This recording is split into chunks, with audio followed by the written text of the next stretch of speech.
Assalamu alaikum 10th class. Today is 3rd July 2020, Friday. I do hope you will be fine. Our next topic is unit number 7. Today we start our reading from page number 64. Okay, the aged mother, Umar Rasida Ma. Actually this is जापानी folk tell जो है ये एक Japan की देही इलाकों की एक पुरानी कहानी है। उसके बारे में आज हम पढ़ेंगे। Once there lived at the foot of a mountain a poor farmer and his aged widow mother. Widow जो है वो बेवा को कहा जाता है। एक दफ़ा का जिक्र है कि एक पहाड़ के दामन में एक गरीब काश्तकार और उसकी बूढ़ी बेवा माँ रहते थे। They owned a bit of land that supplied them with food.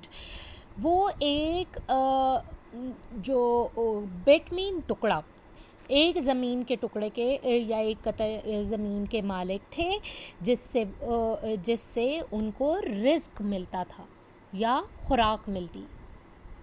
They both led a happy, peaceful and humble life. वो दोनों खुशहाल, पुरसुकून और आजिज़ी की ज़िंदगी गुजारते थे।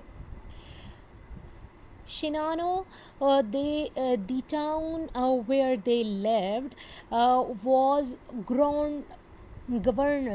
governed by a despotic leader who, though a warrior, had a great and cowardly shrinking from anything suggestive of failing health and strength. शिनानो वो कस्बा जहाँ वो रहते थे वहाँ एक जाबर हुक्मरान हुकूमत करता था जो अगरचे एक जंगजू था मगर हर उस चीज़ से बुज़दिली के साथ हिचकिचाता था जिनसे सेहत और ताकत कमज़ोर होने का ख़तरा हो सकता था। This caused him to send out a cruel proclamation.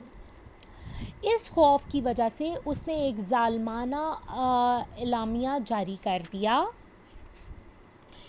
The entire province was given strict order to immediately put to death all the aged people. पूरे सूबे के लोगों को सख्त अहकामात जारी किए गए कि तमाम उम्र रसीदा लोगों को मौत के घाट उतार दिया जाए। The poor farmer,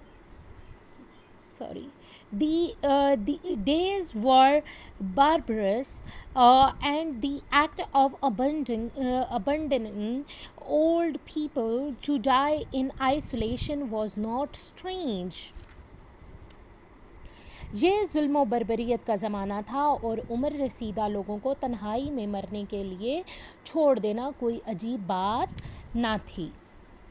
The poor farmer had immense love and reverence for his aged mother, and the order filled his heart with sorrow.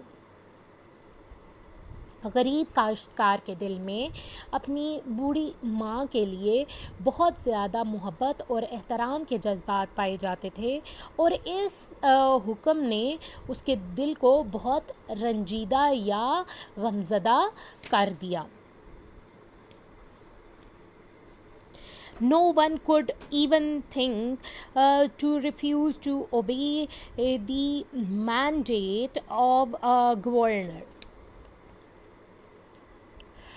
कोई भी इस सरकारी हुक्मनामे की तामील से इनकार के बारे में सोच भी नहीं सकता था। With many a deep and hopeless sighs, the youth prepared for the kindest mord he could kill his mother with.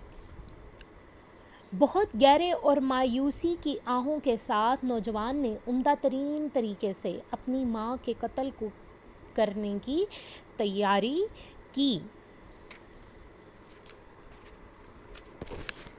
Okay जी, यहाँ तक स्टूडेंट्स ये हमारा सेकंड पैराग्राफ जो है वो कंप्लीट हो गया है।